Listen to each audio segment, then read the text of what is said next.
السلام عليكم ورحمة الله وبركاته.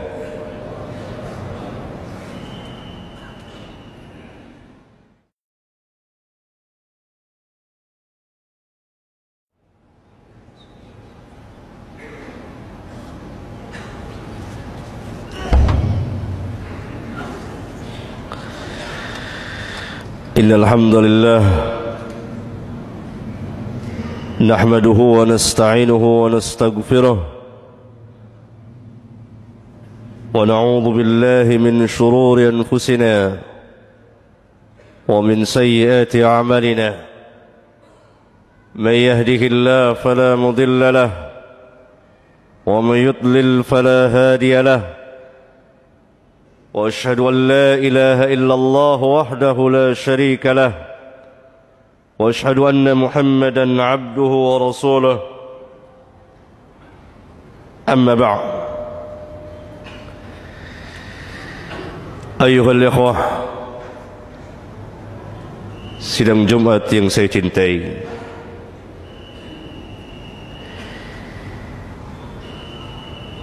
kita hidup di satu negeri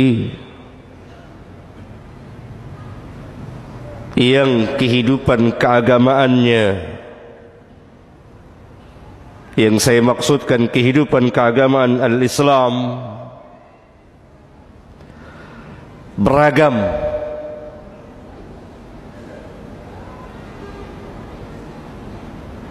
Berbagai macam sekte atau golongan atau firqah ada di negeri ini.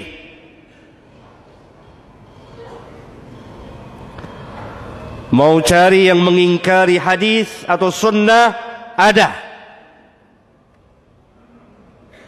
Mau cari orang yang beragama tanpa salat pun ada.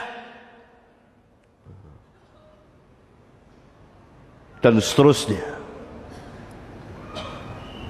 Sehingga sebagian kaum muslimin bingung. Yang mana yang harus saya pegang dan saya ikuti?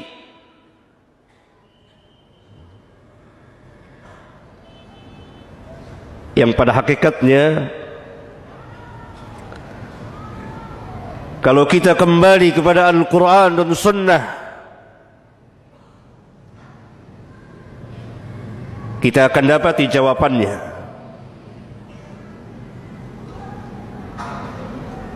Bahwa hakikat Islam yang disebutkan dalam Al-Quran dan hadis, Islam yang dibawa oleh Rasulullah sallallahu alaihi wasallam, Islam yang beliau amalkan, Islam yang beliau dakwakan, Islam yang beliau ajarkan kepada para sahabat, kemudian didakwakan dan diamalkan oleh para sahabat. Ini Islam yang Allah katakan dalam Al-Quran, Inna ad-dina 'inda Allahil Islam. Tidak ada agama yang sah di sisi Allah kecuali al-Islam.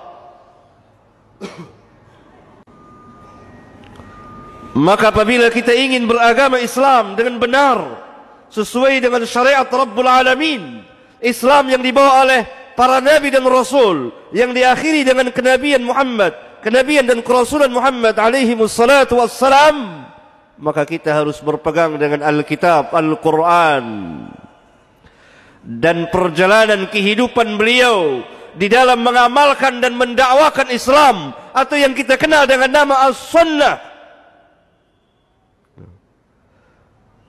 Yang kemudian keduanya ini, Al-Quran dan Sunnah, didakwakan oleh para sahabat sebagai penyambung lidah beliau yang mendakwakan Islam kepada manusia sesuai dengan perintah beliau kepada mereka, ballighu anni walau ayah, sampaikan dariku meskipun sejumlah saja.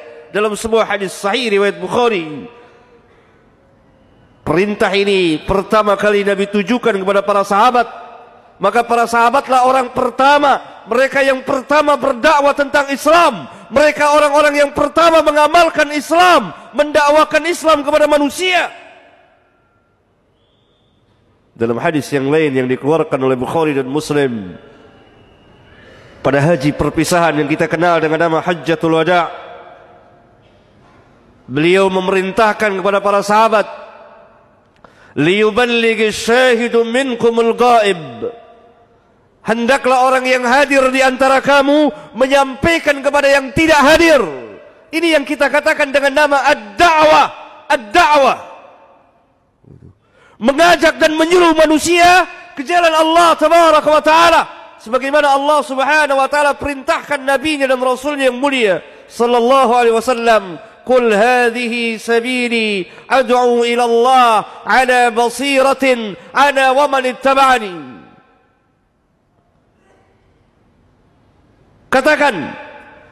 Katakan ya Muhammad kepada mereka, inilah jalanku, siratal mustaqim, jalan Allah yang lurus.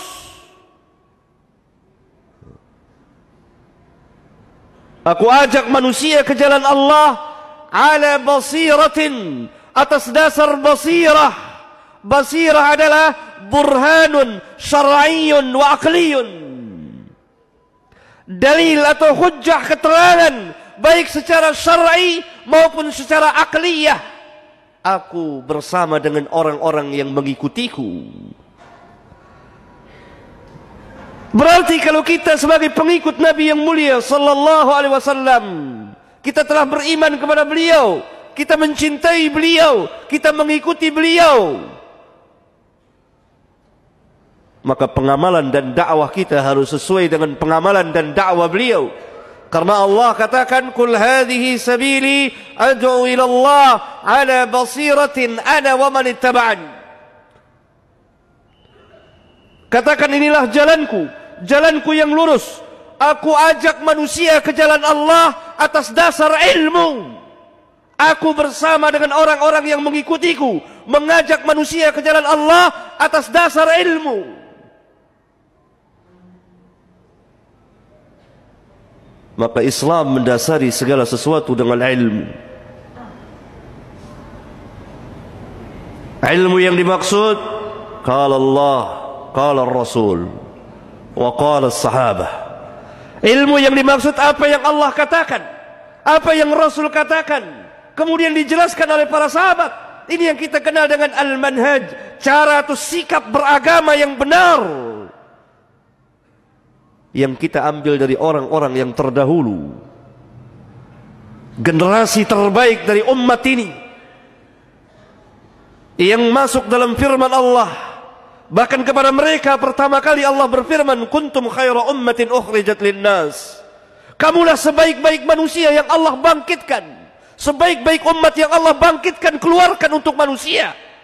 Keluar di sini bukan khurut 3 seminggu, sebulan atau 4 bulan, bukan.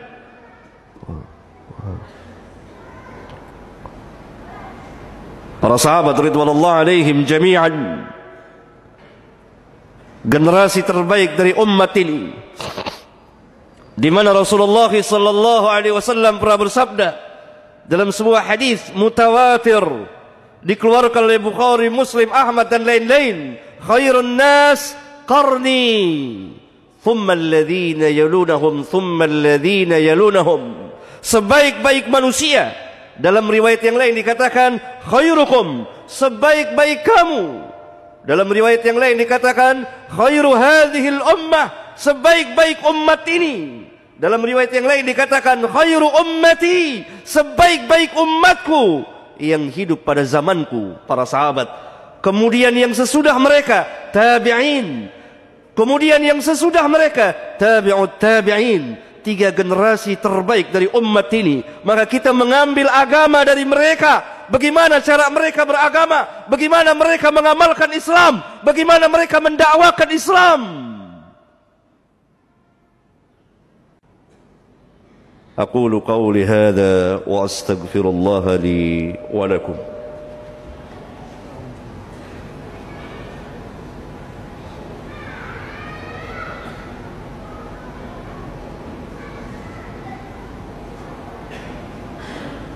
الحمد لله حمدا كثيرا طيبا مباركا فيه كما يحب ربنا ويرضى، والصلاة والسلام على النبي الرحمة وعلى آله وأصحابه ومن اتبعهم بإحسان إلى يوم الدين، وبعد. Sidang Jumat yang saya cintai, ada salah satu firqah, kelompok yang berkembang di negeri kita ini sejak 20 tahun lebih yang lalu, yang ajarannya sangat sesat dan menyesatkan. Bahkan kalau kita timbang dengan timbangan Al-Quran dan Sunnah, tidak ragu lagi bahwa ajaran mereka ini telah keluar dari Islam. Walaupun mereka mengatasnamakan Islam, mereka adalah orang-orang yang dididik oleh para orientalis di negeri-negeri mereka. 2-3 abad yang lalu, para orientalis itu langsung mendatangi negeri-negeri Islam, Indonesia, Malaysia, Pakistan, Mesir dan seterusnya. Mereka turun terjun langsung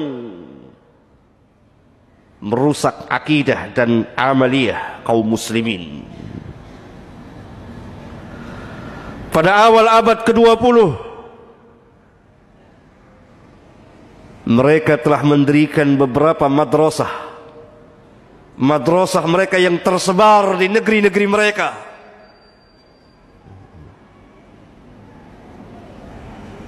Kemudian mereka mengundang abnaul Islam, anak-anak Islam ini, untuk belajar ke negeri-negeri mereka. Inilah madrasah orientalis, atau yang saya namakan dengan nama Yahudi gaya baru. Selesai mereka menamatkan pelajaran, mereka belajar tentang Islam biza'mihim, menurut persangkaan mereka. Kemudian mereka pulang ke negeri-negeri mereka, mengajarkan Islam kepada kaum muslimin yang tidak pernah kita dengar dari bapak dan kakek kita, tidak pernah kita dengar dari Al-Quran dan Sunnah Rasulullah Sallallahu Alaihi Wasallam. Terus berkembang. Mereka pun membuat perguruan, madrasah-madrasah kecil di negeri-negeri kaum muslimin. Apa inti ajaran mereka? Dan ini tersebar di sebagian perguruan Islam.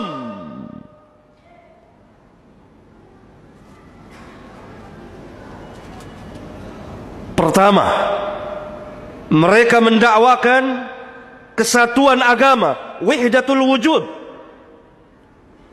wahdatul adyan, kesatuan agama. Semua agama adalah sama, tujuannya adalah satu kepadanya.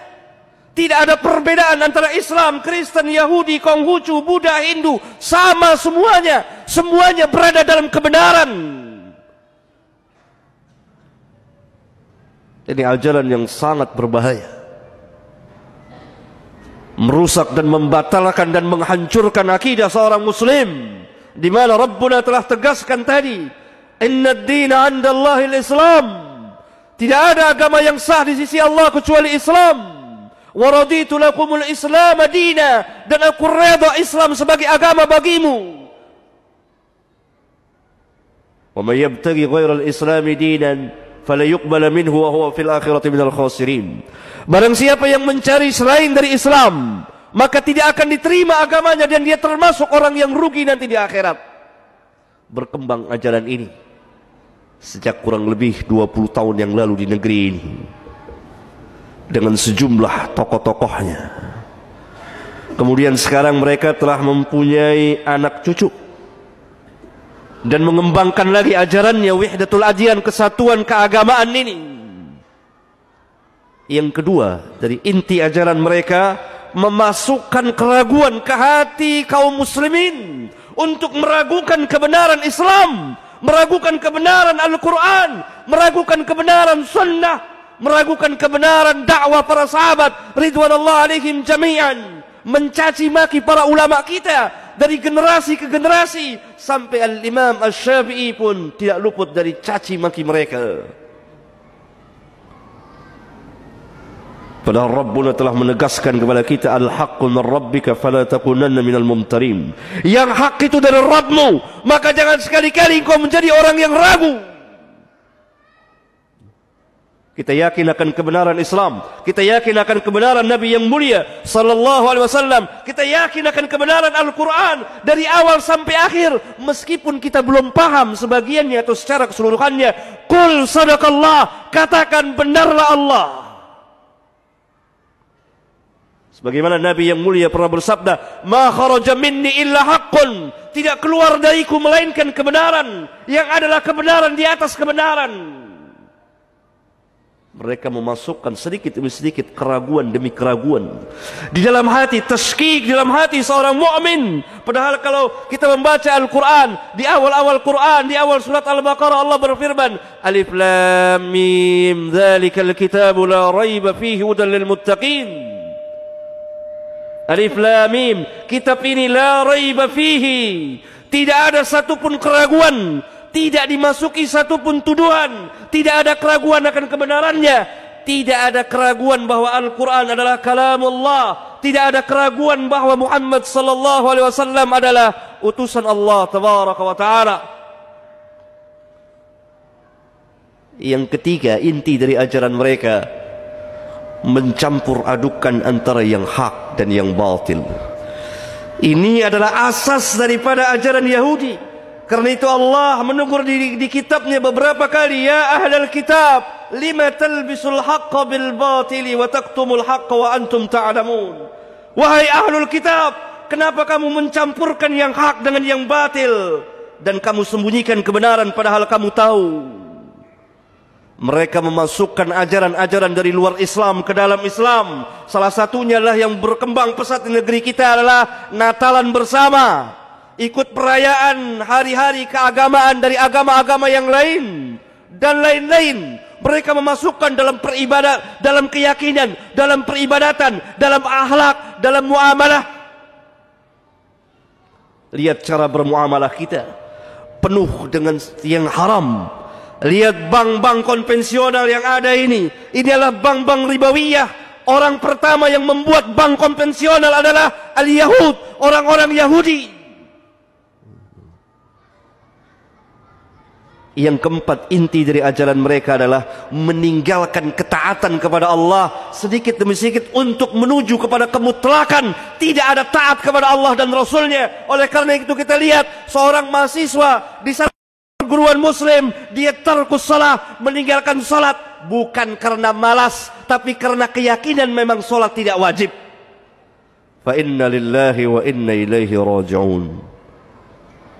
Mudah-mudahan khutbah ini bermanfaat bagi khatib dan jamaah. Allahumma ighfir lil mu'minina wal mu'minat wal muslimina wal muslimat al ahya'i minhum wal amwat.